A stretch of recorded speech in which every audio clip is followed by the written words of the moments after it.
This is the Surly Grognards for December 2nd, 2014. This is Peter Bowman, and as usual, I'm joined by my good friend and co-host, Eric Carlson. How are you doing tonight, Eric? I'm doing all right. Excellent. It's December.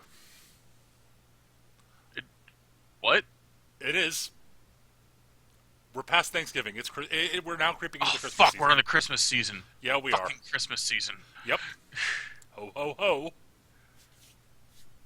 Uh, You ready for Christmas music everywhere?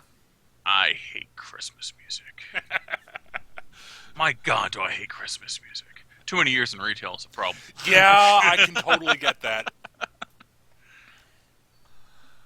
Oh, God.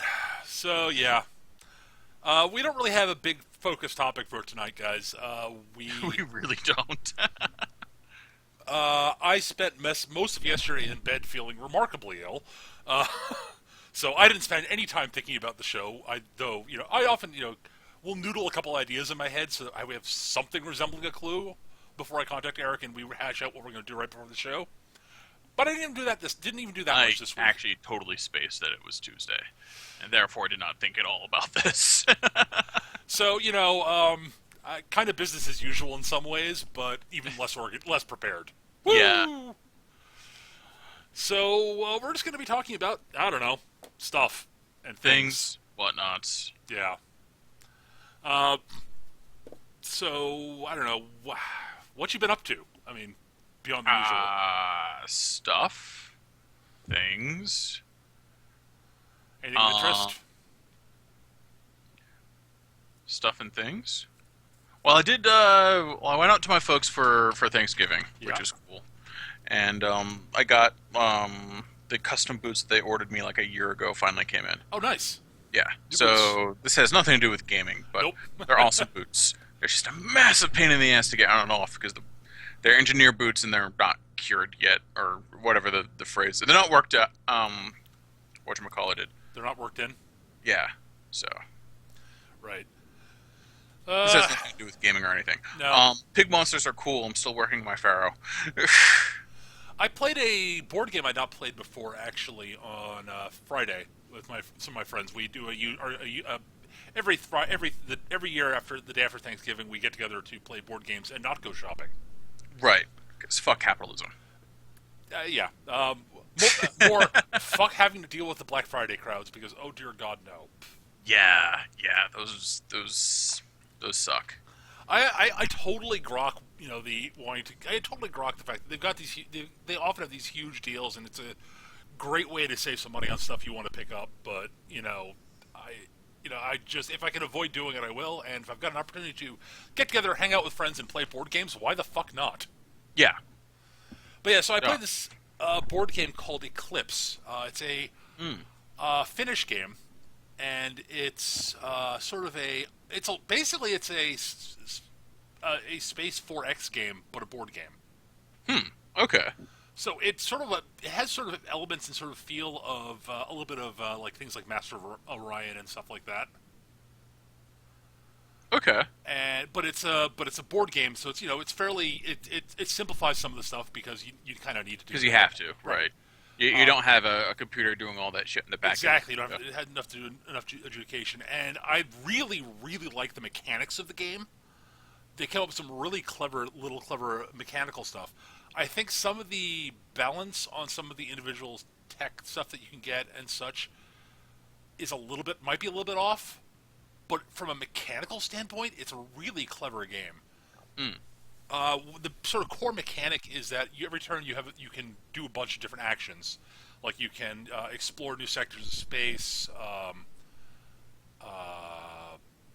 build stuff, research technology, etc. Stuff like that. Move Cool. ships, etc.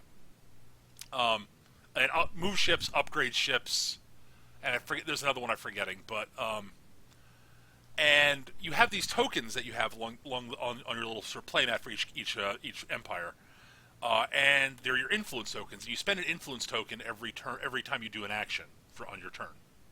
Okay. And what that does is it uncovers a number on there, which is the progressive cost of your upkeep for the turn in terms of money. So you can do a Okay. lot of actions, but it'll end up costing you money to take more actions. And there are like there are three resources in the game: money, materials, and research, basically. Okay. And I'll eschew money in my communist utopia.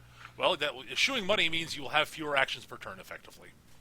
Although you can technically trade in other resources for one of the other resources at a reduced rate, kind of like Settlers of Catan. Okay. The mechanics are brilliant. It's just a couple little things are a little bit off in the balance. Tachi in the chat asks, "What's the name of the game?" It is Eclipse. I rather enjoyed it.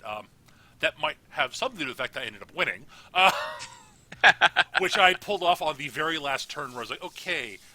And there's some really the other little drawback is there's not enough player interaction other than smash, smash, smash. Right. You can do a little bit of interaction with other players. If your empires make contact, you can do diplomacy with them, which gets you a point and a point of extra resource generated per turn of your choice, which is nice. And if you attack them after that, if either of you attack the other after that, you get the traitor card, which gives you -2 victory points at the end of the game if you still have it.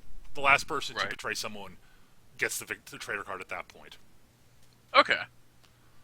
But so I basically went pretty diplomatic as I could and explored a bit. And when you uncover new systems, they often will have things like some planets you could colonize, or ancient tech that you just discoveries you can stumble across, which might be extra money, extra resources, or new tech, or what have you.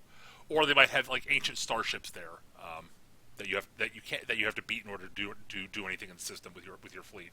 Oh, okay. And so in the I was thinking, it's like ancient starships that you can salvage. Awesome. Precursor tech, go. Well, you get those too. You actually occasionally will get like a free ship of some sort. Cool. But yeah, on the last turn of the game, I basically, which actually effectively won me the game, I basically, okay, well, I'm not going to attack either of my neighbors because that will give me the traitor thing to lose me points. Also, one of them will probably crush me if I try that because he's out. His military was significantly better than mine. Right. And so I built a couple of small fleets and attacked two of the ancient ships near me and ancient fleets near me, crushed and beat them, and that got me a bunch of victory points.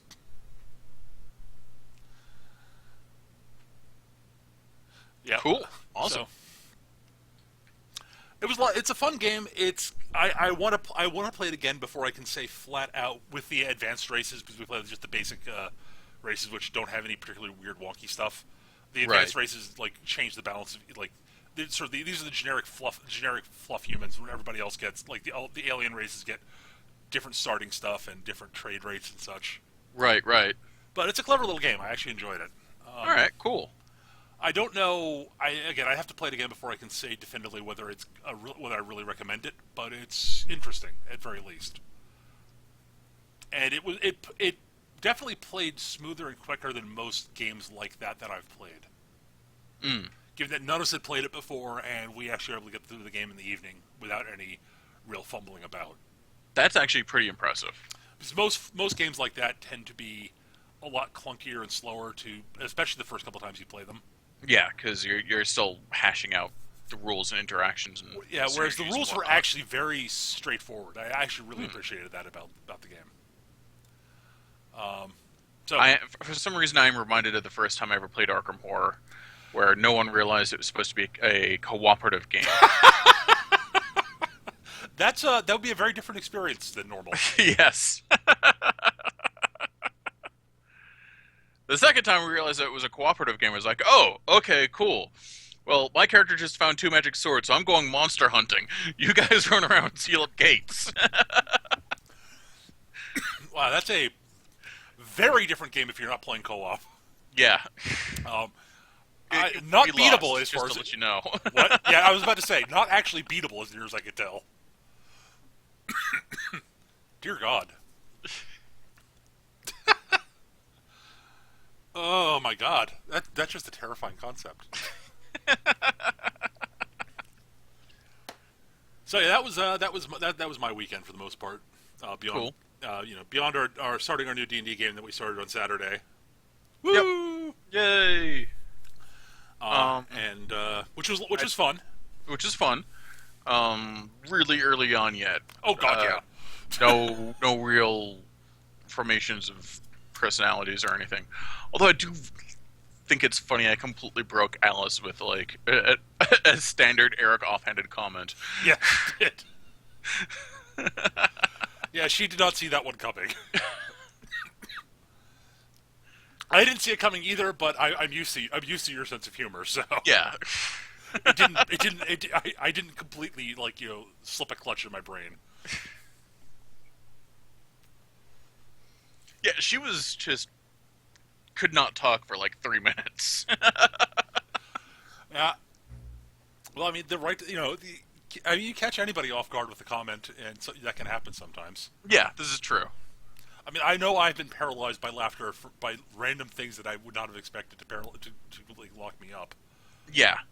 Rarely does a random thing paralyze me with laughter. It usually takes a little bit of build up. But yeah, it's happened. I think we're all guilty of being broken by one thing or another. Oh God, yes.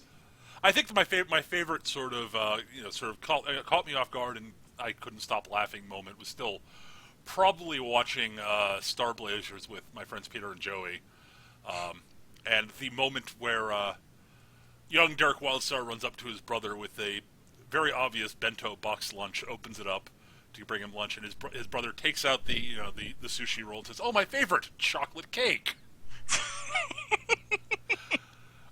And this is after all the things. It's like they're going through all this effort to not label where they are Japan, and that was just the final straw. Yeah.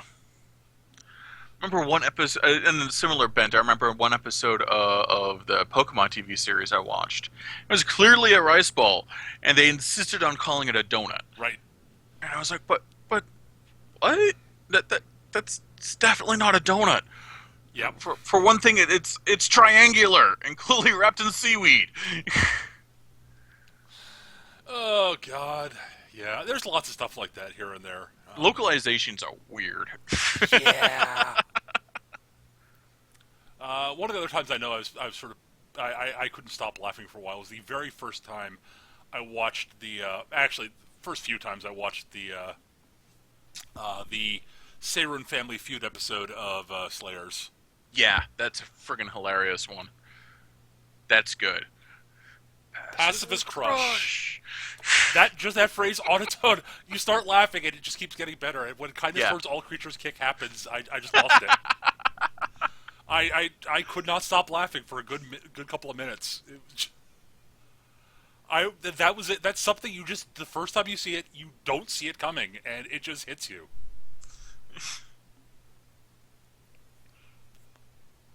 The one that got me was in, I think it's Next, when they're infiltrating the macho bandit gang. Yep. As bounty hunters, and everyone's flexing. So Gowry starts to flex, and Lena starts and goes, "Wait a minute, I can't do that."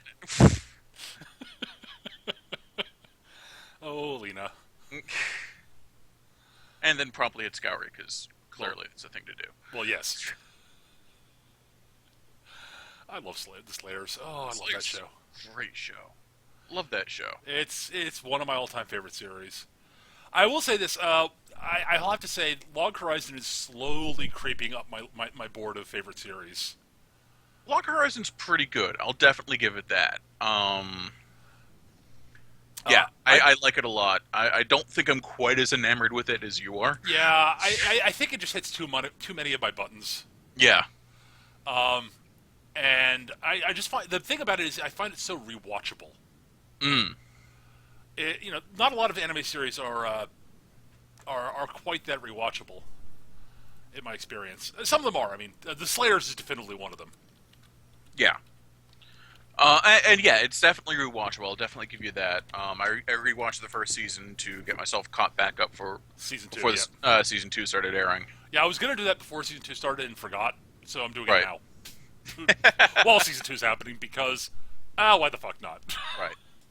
And I was talking to you before the show, actually, before we started the call, just rewatching the episode where the princess goes to Akibara to ask the adventurers for help. Right. And just that whole scene where she's actually, or she's making her case to the adventurers.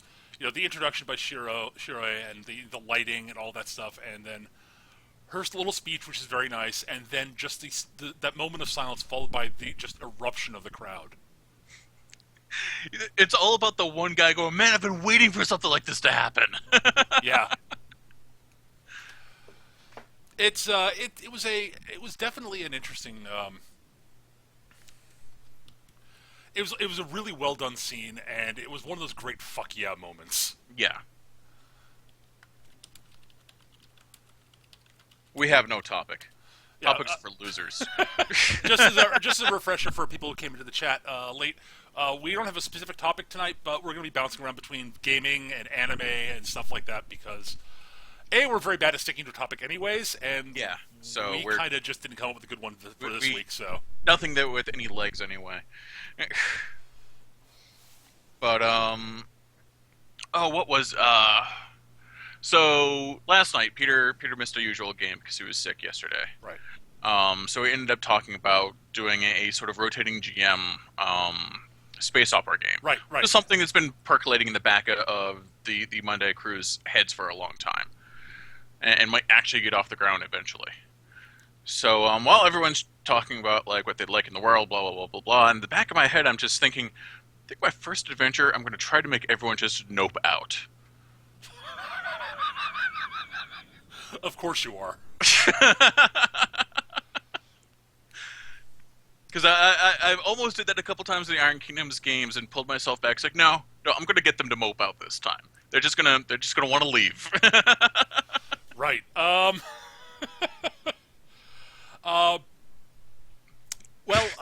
Yeah. I never set out to make the players like nope out of a situation. Well, that's not true. I haven't a few times, but I have pushed the envelope a couple times and have successfully done so without actually meaning to make you actually go right. Nope, we're out.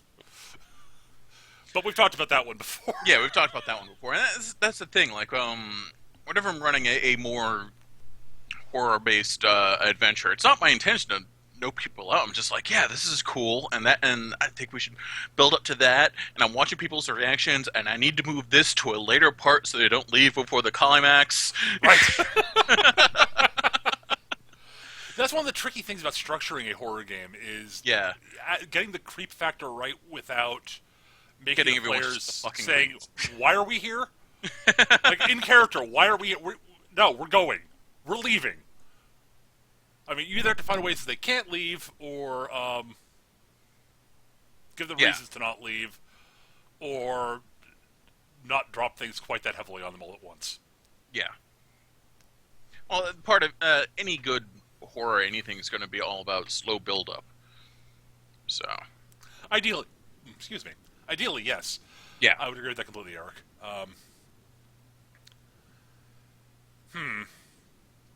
I have no idea what I'll end up doing when my turn comes around to that one. Yeah. No, I've got a vague ideas to what I want to do, but I can't finalize anything until, one, we have the world established, and two, I know what people are playing. Right. I'm going to have to play something different than I usually do in sci-fi games. I don't know what I'm going to play. I was kind of had this idea of this whole like disgraced mecha knight thing, but I don't know if that's going to fly in this world. So I have no idea what I'll do. Maybe I'll play something more combat-oriented than I usually do. Yeah. Maybe I'll do a ranged combatant. How weird would that be? Wait, what? I know! I'm trying to think of the last time you've done a ranged combatant, Derek. I've done it before, but it's a rare thing for me. I can't think of it in a... Oh, outside... Oh, actually, no. I can think of one. It's Mastermind's game. Your Dr. Arcane is a ranged combatant. Yeah, he was also pretty happy being up close and personal also. Dr. Arcane wasn't that big of a departure for me in how he was built, and that he hit hard and that he was tough. That's a fair point. Yeah, At least not mechanically. Yeah. Yeah, personality-wise, Dr. Arcane was a little bit different than your Oh no, Dr. Arcane was me going like full-bore hero. which is rare for you. Yeah, You do it occasionally. I do it occasionally, and it's fun and always somewhat comedic. Yeah, you do you actually do it well is the thing. Thank you. You've done it. I think you've done it. Well, let's see. Now I think 3 times now in games I've run online. Dr. Arcane, Zarkov. Who's number 3? Your current character is fairly heroic, a fairly heroic type Oh, in the D&D game. the dwarf. Yeah, he's pretty heroic. Yarm is pretty heroic. He's a good guy. Yeah, he's definitely a good guy.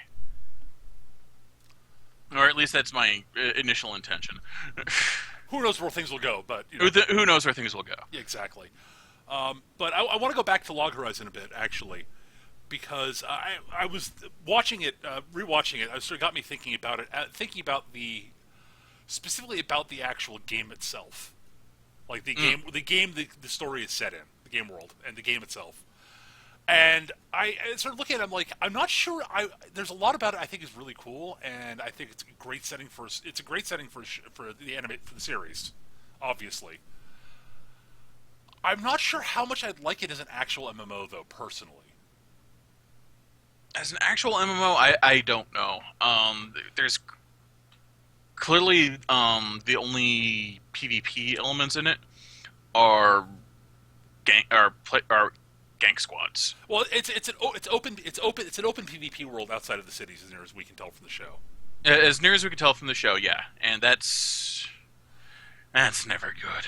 I've never liked those. That. Those are huge invitations for griefing and gank squads. But the interesting thing is, despite that, like virtually everybody, like almost all the characters you see, are all of the opinion that that's a terrible thing. Yes. Like actual battles out like between like groups out in the wild over contested resources, that's one thing. But like ganking noobs, that's just wrong. Yeah, and I'm going to be straight up. That's actually a bit of an immersion breaker for me. Every friggin' MMO I've been in has been like with open world PvP has been ruled with by terror by gank squad. By guilds of gank squads. I know. I think part of that is because it's mostly due to the fact that the games, the ones we play, because we're not. From what I understand, that's actually their attitudes is completely spotted for the way MMOs work in Japan. Ah, okay, yeah, Americans are jerks. It's not just It's not just Americans. It's that's also common in Korea. Like the same attitudes about PvP are very similar between the gang squad stuff is similar between here and Korea, and Japan is just very like, why would you do that? These games are all about group cooperation and working together and doing stuff like that, and I find it interesting that from a story standpoint that the game is as successful as it was in Japan, right? Just because of that element.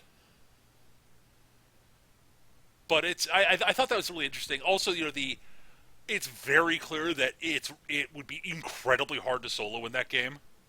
Yeah, because it looks like because there's a significant number of classes which really can't do anything on their own. Yeah, and that's assuming it was an actual game that I would play. I probably would not enjoy it because of that aspect. Right. The thing is I enjoy my solo play. I do too. But I also really like my solo play. But I could totally see how it's one of those things talking about MMOs just in general. I totally get the appeal of having a group that is actually where everyone's dedicated to particular roles and you need each other to support each other to do stuff. I get the appeal of that. It's just not what I enjoy. Because the concept of actually playing a character the main character in Log Horizon, Shiroe, his enchanter, who is horrifying if he's got people to back him up. Yeah, but he's almost helpless on his own.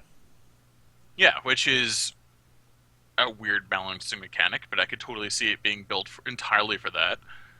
Well, I mean, it's the way a lot of it was the way a lot of class-based regular role-playing games work. 4th edition D&D wizards are terrifying when they've got a group of people to support them, but they can't do enough damage to take out groups of monsters on their own. They can cripple them, but they'll eventually run into stuff that'll cripple them, and that they won't have killed all the monsters, and then they go, oh. That's true for wizards in pretty much any version of D&D. For the most part, Up until you get to the higher levels, in which case they're just like, I've got all the buttons. And these other players, they're my minions, because I have all the buttons.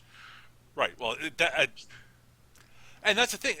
I think it's interesting that, like, weirdly, like, the MMO world of Log Horizon captures tabletop class-based role-playing better than most shows that are based on tabletop role-playing games. Yeah. Yeah, this is true. There's almost never the, like, one epic mega character running around doing crazy stuff in Log Horizon. Right. You like, yeah, I can't think of any instance where it's just been, and now I use my super skill that I just unlocked, and now I win everything forever. Blah. I mean, like, you see moments where, like, someone will take out huge numbers of bad guys, but those are during situations where they're fighting, like, entire armies. Yeah, and it's almost always much lower leveled mooks. Right. Like, the huge battle with the goblins, Krusty basically wades through, like, hordes of goblins and no-sells a giant's attack, but... Yeah, but I remember they had the, like, little, like, con thing up there. It was, like, level 30 or something. He's, like, supposed to be max level. So, yeah, of course he just off it. Right. I think it's interesting, is the thing. I really thought that was an interesting way to handle that. And I didn't expect it either. I didn't expect that going into it, I should say. Rewatching it, it's one of the things I appreciated about it. Mm. But I sit there watching it, and there are things about it like, wow, I hate that game. And then they talk about, like, all these huge dynamic world events, and I'm like, God damn, that's awesome. Yeah. Guild Wars 2 does that really well. And does it all the time. I wish something about that game makes me just sort of slide off of it after about 2 weeks. Yep. I can't tell you what it is, but although it's been a case for MMOs in general with me. Yeah, it's been a while since at least for the past couple of years. One hasn't hooked me in a long time. Yeah, not since City of Heroes, honestly. Yeah, that hooked me for 8 years.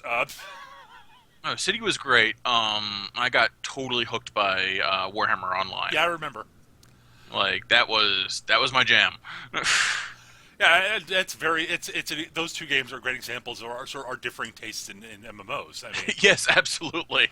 I mean, I'm a big PvE story content guy, and you like that stuff too, but you also really you really want the good PvP realm versus realm type stuff. Yeah, and it has to be realm versus realm, because I get very bored with it. It's just group-based PvP. Right.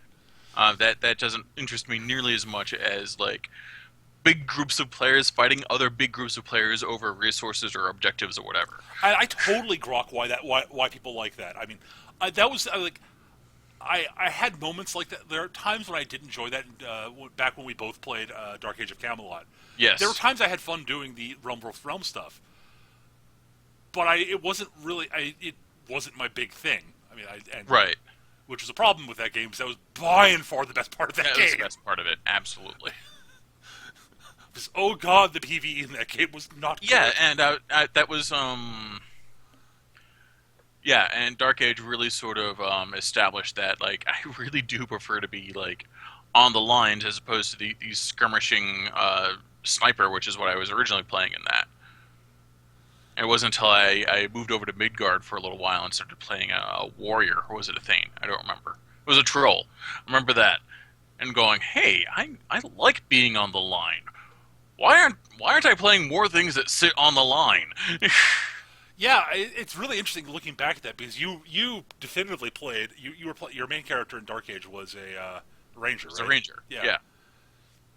And whereas I was playing a mentalist, and that it's interesting that you sort of fell into your preferred. You didn't fall into your preferred thing there, whereas wow, Peter's playing a support class. Shocking. Never. Although I also like playing ranged nukers, I'll admit that too. Yeah. But yeah, it wasn't and I really didn't fall into my groove as a tank until Warhammer Online.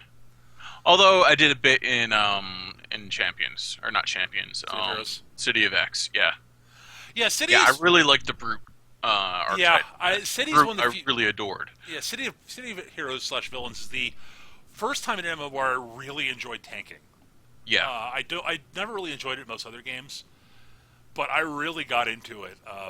Both with my my shield super strength tanker and my super strength invuln brute. I enjoyed playing the tank with both those characters. It was a lot of fun. But I think that's partially because City of Heroes character, no matter what class you're playing, archetype you're playing City of Heroes, you are a capable offensive threat. Yes. And I always have problems not having any sort of real offense.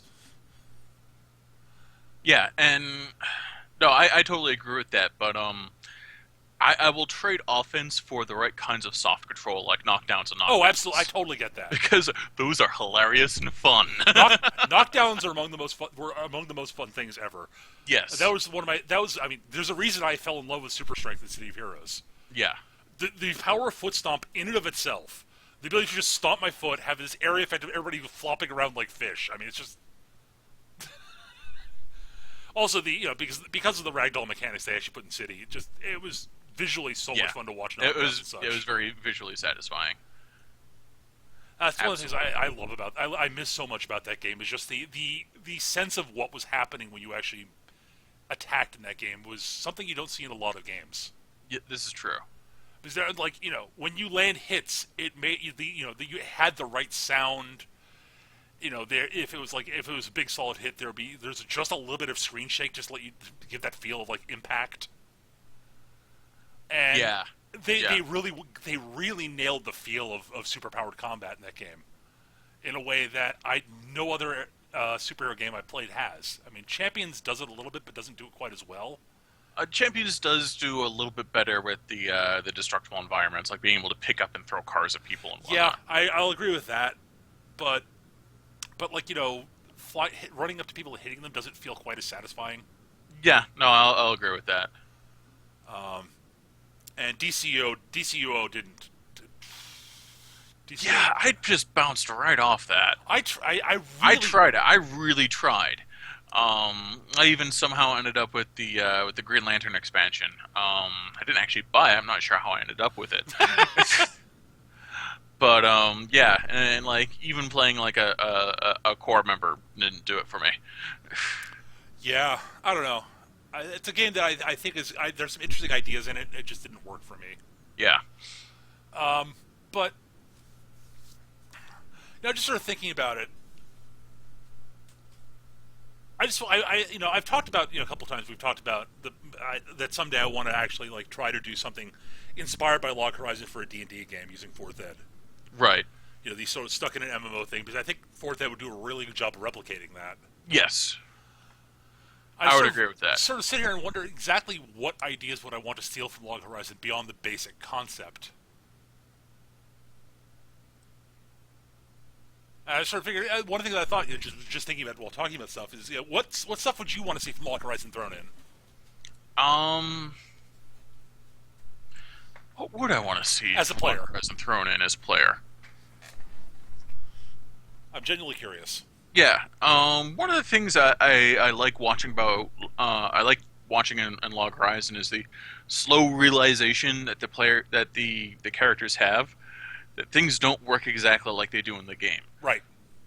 And like them exploiting the benefits and realizing the consequences of these things. Like, right. Once they figure out that crafting doesn't work like it does in the game, they immediately build a fucking steamship. Right. And I thought that, yes, that is exactly what would happen. Right, and then their realization that since they've been focusing so much on survival and not actually going out and doing the usual MMO stuff, this has had some actual far-reaching consequences. Yes. Like, half the zone now being completely taken over by goblins. Yeah. I was going to say zombies, but that wasn't true at all. No. So, yeah, I think I like that idea, and I would definitely incorporate that. I really I did like the concept of how they handled the whole idea of your primary class and your sort of secondary job thing, Yeah, yeah. and just the sheer number of different things that they had for that. I'm not sure how to do that in fourth ed. The yeah, that was pretty cool. The what's the word I'm looking for? Yeah, that like secondary job thing. And I'm sitting here, I'm thinking, like, listening to this, I'm like, well, I clearly they're the ones that I would choose because like tracker lets me track things. Awesome. Now I know where the guys are that I am hunting because I'm awesome. I'm thinking RVR. Right, exactly. And yes, I'm taking word of the one that gives me stealth in, so I can stealth as a fucking tank. Because clearly those are the right choices for PvP. Yeah, that's actually just, I have no idea. Like from like they never really explain exactly what ones are available to what classes, if there are limitations on If that, there are limitations, right? or if there are some that are available to all and there are a few that are limited to certain classes, which I think is interesting. Yeah. Like the implications, like all the craftings are available to everybody, Yes. but beyond that, like tracker might not be available to everything. And yeah, some of the scribe might not be available to everything because you Right. only ever see support classes with that. Yeah. Thinking about it, But yeah, that's but something yeah, I'd want to incorporate. I just don't know how I'd do it. It's I've thought about it a fair bit. Like how would I incorporate that whole secondary job aspect? Like the back, I guess I could do it sort of with backgrounds, maybe, but actually I probably could do it with backgrounds. That would be the easy way to do it. That would be the easy way to do it. mm, Either that or like, or either that or creating themes. I guess because the themes are added. The themes would add like some of the power stuff, power effects to it too. I have to give that some thought. yeah. Not that I'm going to be doing this anytime soon, since I'm already running a fourth ed game. But Where I get to hit things with hammers. yes, you do. I am kind of liking the idea of this, like just this tiny little like avalanche that just knocks things away from the party and over. It's like, no, go away from my friends. Yeah, I was looking at some of the whatchamacallits, the Paragon paths. The Dreadnought. I want the Dreadnought. It's really interesting. The thing I've noticed about this is something which I think you'll find amusing is a lot of the fighter Paragon paths almost work better for strikers, Yeah. and a lot of the barbarian ones are really good defender paths. Yes. Which is weird.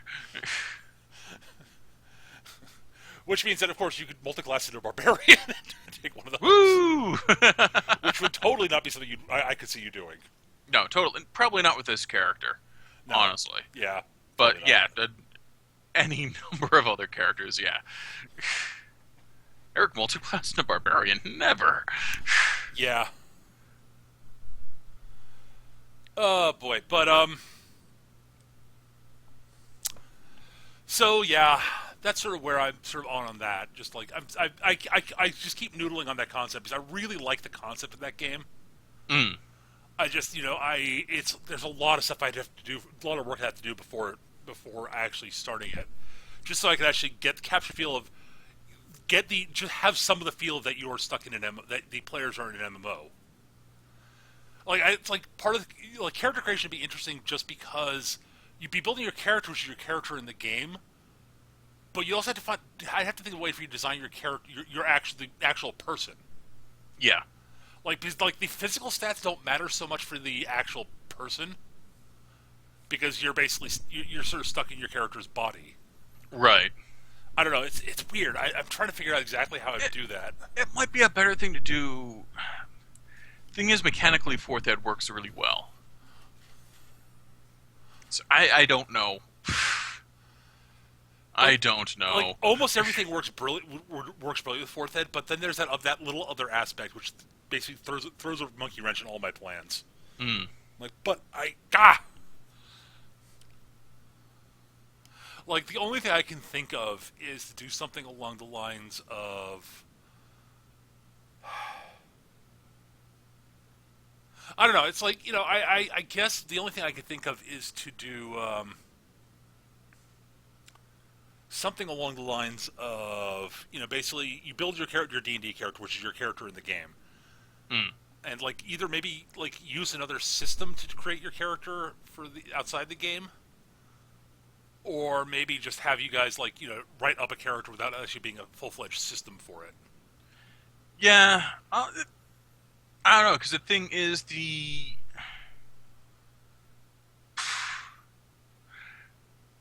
thing is that starts having a separate character for your meat body feels more like friggin' dot hack slash blah blah blah, Right, exactly. which is which is a series that has surprisingly long legs for one I didn't really enjoy. There are a lot of people who really like the show, and there I can see why they like elements of it. It just never grabbed me. Yeah, and yeah, I quickly got sick of the principal character. But no, my thought for that is just like I think honestly, my gut reaction is my gut feeling of how I would handle it would be basically wouldn't actually be using a system, would just be saying, okay, I want you to write up your character, but not like in terms of stats or anything like that. Just like what your character is, who you are, What's he does for? What kind of person is he? What's his boring day job? what they do for a living. How old are they? What do they know? Things like that. You write that down ahead of time, and then make your D&D character. They make the character that your character plays in the game. Yeah, The really interesting thing is sort of the weird dichotomy between because most the thing I actually think is kind of interesting is actually I kind of like this in a weird way is it mm, allows the players to actually play smart because the players who are playing the MMO games are actually fairly smart. The actual game are smart people, right. but Well, the character. sometimes. But let's assume that your character is a fairly smart guy, Okay, but your character in game is the dumb fighter and right. has a low in game intelligence because that's a dumb stat. Why would I need Because that? it's a dump stat for a fighter. It has no mechanical effect on my ability to get punched in the face. Right. So you're capable of coming with all these cunning, clever plans, but it's hard for you to actually if various skill rules that are based on intelligence, if they came up in game. I'm It's like, like, nope, I suck at this. why do I suck at this for some reason? I should be good. It's I do know this. This is my actual knowledge in the game. I'm not sure how I'd work around that. Because I could there are plenty of people who Yeah. play the quote dumb tank, but are actually really smart and knowledgeable about the game world. So Yeah. their lore skills should be high because it's based on the player's knowledge. But the character's stat for that be weird. I don't know how I'd handle that. Hmm. Huh. I'll think about that. Yeah, that's something I have to noodle on. In the I- mean, yeah. In the I- meantime, I'm going to hit things with hammers. On the other hand, yeah, of course, I'm running the other game right now. The What's in a Name game. Yeah, I did like that name. that's much better than either of my suggestions. Well, yours were flippant and funny. Well, yes. I do two things, Peter. I do flippant and funny and horror. Yeah.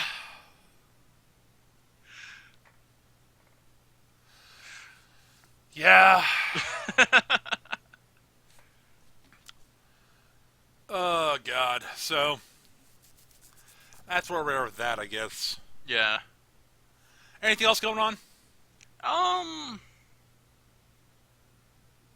Kind of boring. I've been avoiding making purchases because it's capitalism season. Mm-hmm. And except all the capitalism that I'm allowed to do goes to other people, so I can't make any Right. for myself. Um, I've been really tempted to pick up Dragon Age Inquisition, but I'm also fairly certain I'm going to get that for Christmas because I told my brother that's what you're getting me for Christmas. Oh God. I've looked at that game a few times and I'm like, part of me wants the game, but all of me that played Dragon Age 2 says don't do it, don't trust them. Everything I've heard, including from people that I know that actually played the game, including said brother, say it makes amends. It makes all the amends. for Dragon Age 2. I just, there's just part of me that's just like, fuck you! I hated Dragon Age 2 so much. I didn't hate Dragon Age 2. It did have some actual good improvements on game mechanics. Like, Yeah. Oh, mechanically it was a better game. There's no question. Pure gameplay, it was good. Absolutely. The narrative was clearly disjointed and rushed through, and Fuck yeah, there was a lot of, this is the endpoint we need to get to. How do we get there? What do you mean we've got 2 weeks till release? I'll put a couple years in the way. Time jump 2 years. The end. Yeah. Yeah. Also, God, that game frustrates me. But yeah. Yeah, I looked at it, as I said, it's like part of me is like I kind of interested, but then, like, as I said, I was just so badly burned by Dragon Age 2 that I'm just like, you know what? Right. No. It's the thing is, I just don't trust Bioware anymore. I can see that. I played. Here's the thing. Yeah, they fucked up Dragon Age 2. Clearly, they fucked up the one thing they're really good at, which is story. Yeah, that's the thing. That's Their strength. That is absolutely their greatest strength, and they fucked it up in Dragon Age 2. And arguably they did it in Mass Effect 3. Here's the thing. Mass Effect 3, I loved Mass Effect 3 up until those last 15 minutes. They clearly did not know how to end that. Right. Well, from what I have heard about Mass Effect 3, is the original ending leaked, and they decided they had to change it because of that. Right. I don't even remember what the leak was. Well, it probably has something to do with the fact that with all the hints they were dropping about the actual sort of main story throughout their other 2 games. Yeah. Which turned out not to have anything to do with the actual ending, because... Yeah. Reasons. What? Because they changed writing staffs, actually. Yeah. Part of it also. Which is yeah, and it was just... I still cannot get over the fact that I'm talking to the goddamn Godchild. One, why is there a Godchild? Okay, fine, it's the Gestalt voice of the Reapers. Fine, I'm talking to the Reapers as a whole, or the progenitor, or whatever. Fine, okay. Blah, blah, blah, synthetics and organics cannot coexist. I've got Geth and friggin', what are the names? The Tallies. Quarians, yeah. Fighting side by side against you! But they fought each other. Well, yes, because of a big stupid misunderstanding. I got that hashed out. It's okay. They're friends now. Like, I really just... Why was I not allowed to say that to them? To him? Whatever. I don't know. But yeah, between that, and... I refute your thesis with empirical evidence out the window. Yep. But yeah, between their mishandling of the end of Mass Effect 3, but that doesn't bother me as much because I've not played it yet, so I can't. Right. Hell, I've not played Mass Effect 2 yet, so I don't have Mass any... Effect 2 is actually pretty damn good. Oh, I know. I've just not gotten around to doing it. And my profound disappointment overall with the overallness of Star Wars: The Old Republic. Yeah. It's just not that. There's a lot about it that's sort of good, but it's not that good. They're not really good at MMOs. No, they're not. It's too much on the rails. Too much, like, give us a little bit more freedom, even if it is a theme park style MMO. I've never really enjoyed morality systems, which is something that I like that isn't a thing in Dragon Age. Yep. And yeah, the biggest problem is that the game didn't have any legs because it didn't have the type of endgame that I enjoy. Which is not the same that a lot of other people enjoy. A lot of people like big fat raids and all that other shit. That's never been my bag. I'm much happier doing organized open world PvP, and by open world I mean the two factions on doing that stuff, and that was very weak in that game. Yep. Yeah, I don't know. Honestly, it just felt like it really felt like Bioware really wanted to make another single player Star Wars game, and EA basically said you're making an MMO. It did seem to feel a little bit like that. I think part of that was just them building on their strengths and not knowing how to translate those as well as they could have. Well, not yeah. to say it is a lot better than a lot of other MMOs I've played. Oh, sure. That's the thing but that's sort of damning with It's faint all. praise.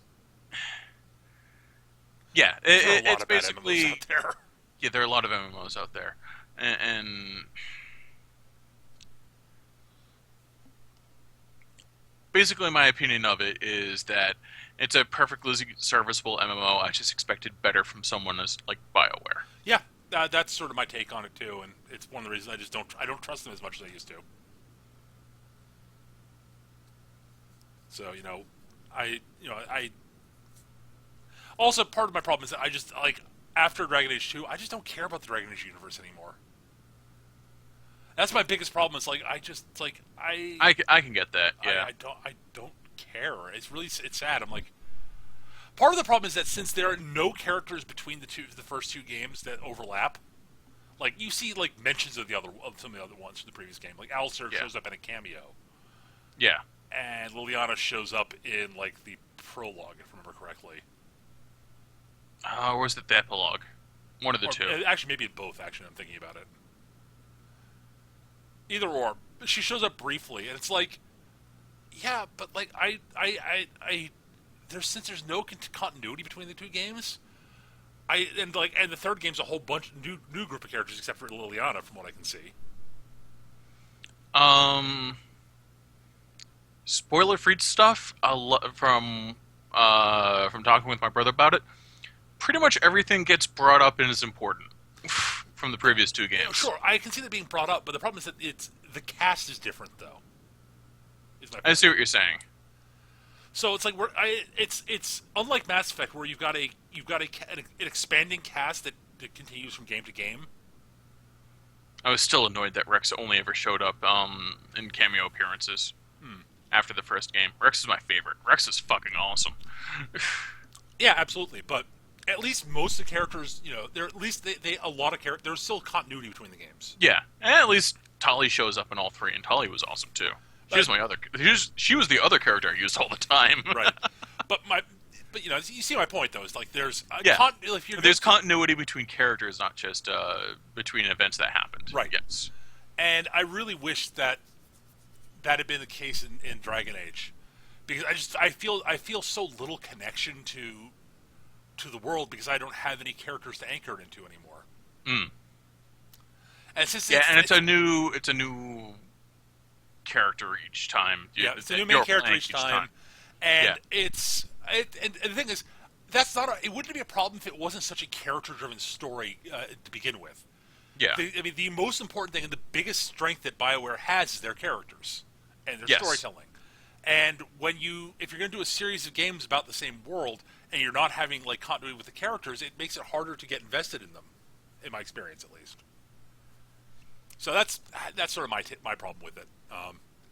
I said, I really liked my Shepherd as middle of the road as he was, because yes, I was a dick whenever people deserved to be a dick, but I was also a nice guy when I allowed. I was going to say allowed to be, but when it seemed appropriate, because I played my Shepherd like a person, right? Which is another reason why I dislike morality systems. Yeah. You are either a paragon of virtue or a vial of vileness. Well, at least in that it wasn't strictly good or evil between those two. Yeah. It was friendly versus dickish, really. Yeah, it was. As opposed to it was milk toast versus cockbag. Right, as opposed to the light side dark side thing in the Star Wars games, which is paragon of virtue versus puppy kicking sadist. I mean, yes. Lawful stupid versus puppy kicking sadist is what it was. And as much as I loved Knights of the Old Republic, that was a problem. Yes. what if I wanted to play a smart evil character? Nope. When I do things that are smart and selfish, I get light side points. Anywho, I think that's going to do it for this week. We didn't have any email questions, so I didn't try to save time for that. We've been going for a good hour. We've been rambling on about stuff. We actually had some fairly detailed conversation there about a couple of things. Yeah. Particularly about morality systems in video games, which we totally could have spun into an entire show. Why didn't we think of this before? Yeah, we could have done that. We're stupid, Eric. We are. Anywho, guys, I blame the rap music. I blame society. At any rate, I blame that newfangled jazz. Ooh, there's a good one. Anywho, thanks everyone for watching tonight. I hope you all enjoyed the show. We'll hopefully be back next week with hopefully with an actual topic for once. Actual topic. Lord knows we could use one. Speaking of needing topics, if you have show topic suggestions, we love getting those emailed to us. Otherwise, you just end up with more shows like this. So if you got a topic you'd like to see us talk about, even if something we've talked about a bit before, please send it in. And we can't promise we'll do it, but we'll definitely give it consideration. Our email address is surlygrognards@yahoo.com, surlygrognards@yahoo.com. Or you can post them on our forums, which you can find at mechagm.forumer.com. If you'd like to give us some feedback, constructive criticism, ways we can make the show better, send it to either of those places. We love getting that stuff. If you got questions you'd like us to answer in the show, we try to save time at the end of each episode if we've got viewer emails to answer questions. So send them to us either to our email address or to the forums, and we'll try to get the answer your questions on the show. We record the show live every Tuesday night currently, though that may be changing in future, on twitch.tv/mechagm at 7 p.m. Eastern. So if you want to catch us live, please feel free to swing by. We love seeing people in the chat.